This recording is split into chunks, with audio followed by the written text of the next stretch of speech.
Hey guys, Zach here, Small Town Bourbon. Today I'm doing something a little different. It was recommended by one of my subscribers to do like a Bourbon 101, bourbon for beginners kind of thing. So I'm going to try to keep it kind of short, not get too deep off into the weeds, just kind of hit on a lot of questions that people usually ask, a lot of topics I hear talked about, or stuff that maybe people don't understand who are just getting into whiskey or bourbon. I did make me some notes here, just some talking points, so hopefully I can remember everything. And I'll see how long it runs. I may do like a two-parter thing, like part one, part two. We'll see how it goes. All right. So what is bourbon? What makes bourbon bourbon? It's a whiskey. It has to be made in America. It has to be made from 51% corn. It has to be aged in new American charred oak barrels. It has to be distilled at no higher than 160 proof and barreled at no higher than 125 proof. And that's it. That's all the rules there. It does make it unique. Most other spirits of the world don't have that kind of rules around it. And I think it makes a wonderful drink. I think it's delicious. So getting into the proof thing, as I told you, it has to be distilled at 160, barreled at 125. Well, what is proof, you might say, and what does it mean? So proof is how much alcohol is in the bourbon.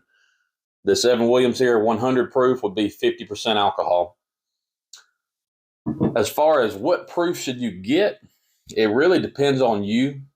I would say the higher the proof, generally speaking, will give you more flavor. Because to get to the lower proofs, typically they're having to cut it with water, which is going to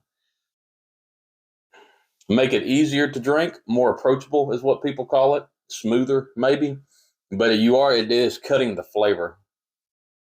So it really just depends on you. I would say if you're just starting, I would probably try to hang around 90 proof, maybe get up to 100, see what you like. But if you were just getting into it, I definitely wouldn't start out at 135 proof. It's probably going to seem a little hot to you. I do think the longer you drink bourbon, the proof you like tends to creep up, the more used to it you get. Oh, all right. What else? Oh, so speaking about proof, if you see bottles, let's see, I've got some here that say cask strength or that say,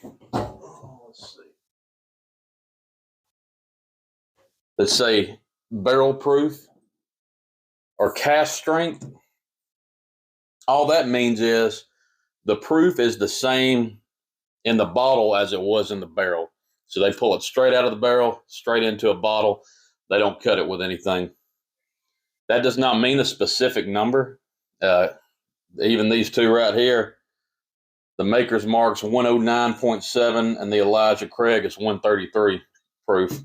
Both being barrel strength, they would just add different strengths in the barrel, so that's why they're bottled different. But typically speaking, a cask strength or barrel strength will be a higher proof.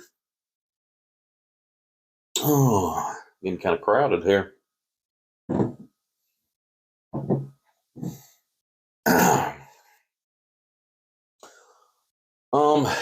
And while I've got the Seven Williams out, I can talk about that. The bottled in bond. You'll see a lot of bottles like this in stores that say bonded or bottled in bond. That means a couple things as well. To be bottled in bond, it has to be at 100 proof. It has to be at least 4 years old. It has to be made in a single distilling season, which basically means it can't be a blend from really old whiskey and really young whiskey. And it has to be in a bonded warehouse. I feel like I'm missing something. I think that's it. Anyways, I love bottled in bonds. Generally speaking, every one I've had, I really like. I don't know what it is, but I really enjoy them. And it'd be something I'd recommend if you're just getting into whiskey to try some bonded or bottled in bonds. I really enjoy them, and I know a lot of people do. So moving right along, I'm looking like I'm on time here. I said to be bottled and bond, it has to be 4 years old. It has to be aged at least 4 years. So, what is the age of bourbon, and what does it mean, and what is the perfect age? Um, Bourbon does not have to be aged as long as Scotch does because of the higher temperatures in Kentucky and other places that make it. It takes on its flavor quicker than Scotch does. So typically, I would say 4 to 10 years is really a sweet spot for bourbon. It depends on the state it's made in, but I feel like at 4 years you get some really good flavors, like a lot of those bottled and bonds. And then there's some very affordable 10-year-old bourbons, like this Russell's Reserve from Wild Turkey, that's only $35. It's 10 years old. Once you get past 10, or even some 10-year-old whiskeys, they do start getting pretty expensive, like the Elijah Craig Barrel Proof here. It's 13 years, 7 months, almost 13 and a half years, but it's up there around $80. So the more time the whiskey sits in the barrel, it will continue to take on more flavor. I haven't typically loved whiskey younger than 4 years. I've had a couple in that 3 year range that I thought were pretty good. But really, that 4 to 10 is kind of my sweet spot. Even I would say like 6 to 8 are some of my favorite. If you get up past 10 into the 12, 13, 15, there's even some 18s, the oak from the barrel does become pretty prominent. If you don't love that oak flavor, then you probably would not love a whiskey that's that old or a bourbon that's that old. But just things to keep in mind. All right, let's see. Trying to keep this video kind of short. I don't know if I'm going to do it or not.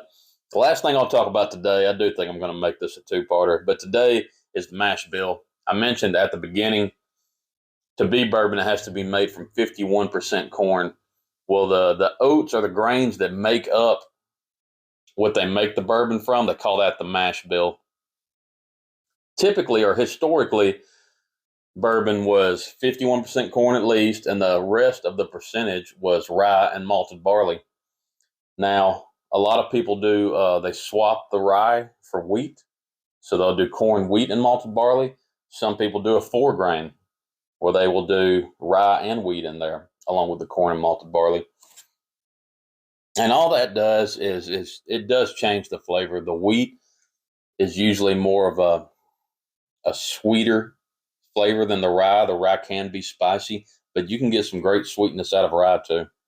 I've even, I think Still Austin made one this year, and they used oat instead of rye, and everybody says it's amazing. So there are a lot of different ones. Some manufacturers will put the mash bill on here. A lot of them do not. I don't think any of these do. But I do like it when manufacturers put the mash bill on there to kind of let you know what you're getting. All right, guys. I think I'm going to end it there for today. I probably will do a round 2 because there is some other stuff I want to talk about. But I appreciate y'all stopping in. Small Town Bourbon. See you next time.